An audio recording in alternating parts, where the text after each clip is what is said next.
think you should read the rest of this because it's excellent. But you want to go around and you guys kind of share out the main ideas from each of your sections? So do you guys want to start with the teaching moves in a writing conference?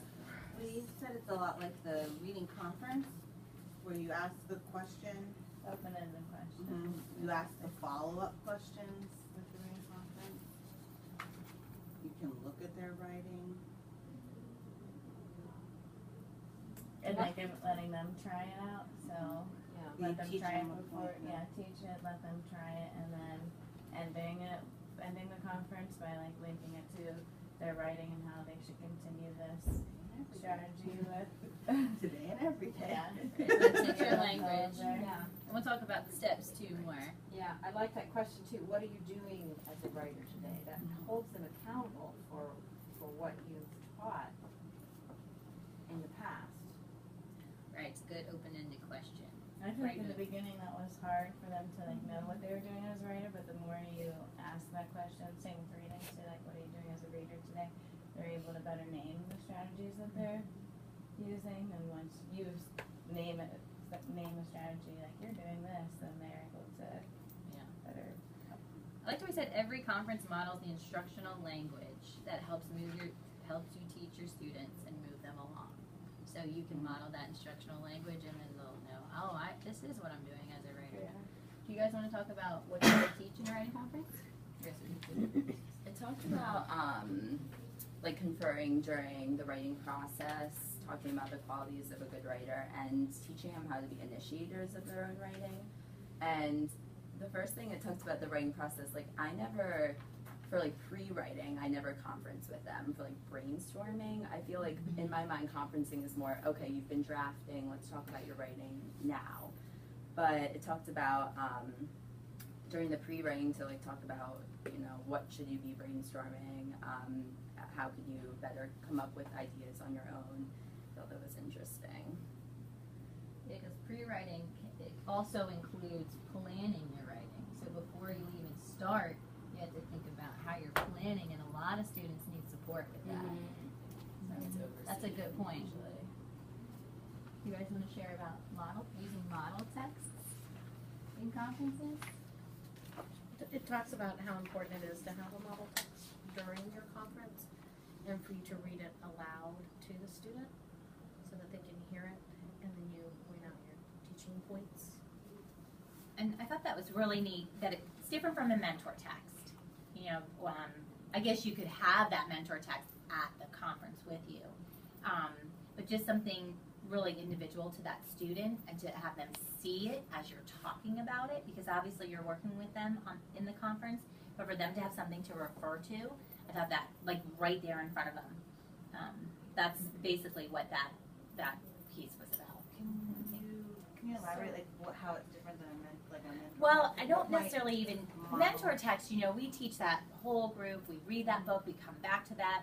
But in a small conference, you would have a model text. So maybe it would be an excerpt from that mentor text, or maybe it would be another piece, and you would say, "Oh, look at Cynthia Ryland and how in this one paragraph, how she, you would just use that little piece right there in front of them. Just like in a reading conference, you pull out a book, or that's what that model text. So how is this author using dialogue in their text, and how can you apply it to your own writing? Oh, that was really neat. He says he brings a binder with all these model texts ready to go. That's pretty cool. Yeah, there's an appendix. There's 2 different appendixes in these, where you can have right there. Yeah, that's what he said. Well, Angela and I had a question, kind of, I don't know if it's a hiccup in it, but how do you know which text to have with the writer? It's hard. I feel like he's literally a genius about conferring and knowing what writers. But I think is it just as you confer with your kids, you know what they need to work on, and you just have that battery of texts, and you just know which one to pull with each individual child? I think it's also knowing good writers to show. Good, he talks a lot about Patricia Polacco, and she uses very descriptive language. Ralph Fletcher, he refers to a lot. He refers to other authors too. Forget some of the authors. I think in some of his books he does, like you said, there's an appendix for good model text and good authors for model text. So it's kind of like familiar with those author styles. Maybe picking your, like if you have a maybe having your favorite. Right. Sounds like those are his favorites. Mm-hmm. Jen and I were saying like having like a bin of like books that you already are reading like throughout your entire year, like from the first week of school, like the text that you always go to and read, and like maybe like in CLTs like sticking like what is good about that writing. Like we were saying, the Come On Rain book, like there's so many good things in that book, like dialogue, voice, everything, that you could just like maybe like write on the front on a sticky like good qualities of that writing, and then just have them like in a bin, and then you can go back to that book. Have you ever read Lester Laminak's The Author's Craft? That's a really good resource book too, and he talks about that and using mentor text, and it's really short, but it also just develops that whole piece of using these texts and modeling for your students. And I think if you have goals for your students, you know what their writing goal is, then you might be you might have more access to books or models and know what to show them because you know what their goal is. The more you confer with them, Yeah, the more you like sort what of Julie's can saying, yeah. anticipate. What was the name of that title? Do you know Lester Laminack? He writes children's No. books. He wrote like a Saturday Yeah. Tea Cakes I just or misheard it. Snow Day. Have you ever read those Oh yeah, books? yeah, I love Snow Day. So he also has teacher resource books, and one of them is called The Author's Craft, and it's really short, but it's good, and he's funny. You know, he's really. Do you have like a resource book that gives you different teaching points for writing? What do you mean? Probably in those. These are examples of like conferences you might have. So if your students have a really hard time with a certain aspect in drafting, these are conferences that you might have. And Lucy Calkins has some ideas too in her. Is our work. if then vocabulary? Yes, if then. If then is basically kind of like what you could do if Okay. you're conferring. If your students are having a problem with something, then this is what you could do. So you could use that also.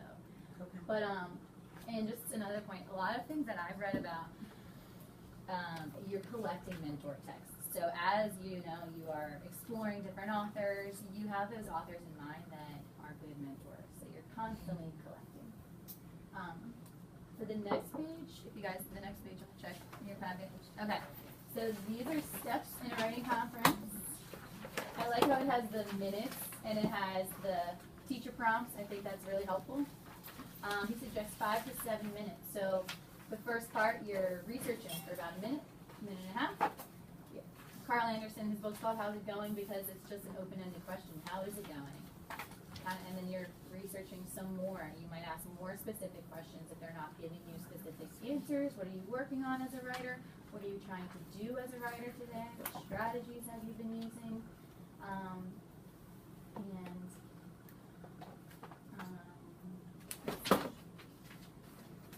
If they're not giving you that specific information, you might just like skim over their work, and you might say, okay, it looks like you've been trying to do this. Is that right? And you kind of nudge them along, and then you always want to give them a compliment. Decide what your compliment is, and during that research phase, like I always read their writing because you get a lot of information when you read it. And then to decide what your compliment is, and also decide what your teaching point is going to be. They need to teach for about a minute and a half, so you use that language. There's one thing I like to teach you. Give them a demonstration. Explain why that's important as a writer. And then there's guided practice for about a minute and a half. You might ask them to try the strategy with you. It might take a little bit longer than a minute and a half, but you have that guided practice. And then your link. So you're going to leave them with, always remember that it's smart when you're writing, or so today, and from now on, when you write, you will add dialogues. Same sort of language we talked about for reading. Then next, I want to make sure we have time to watch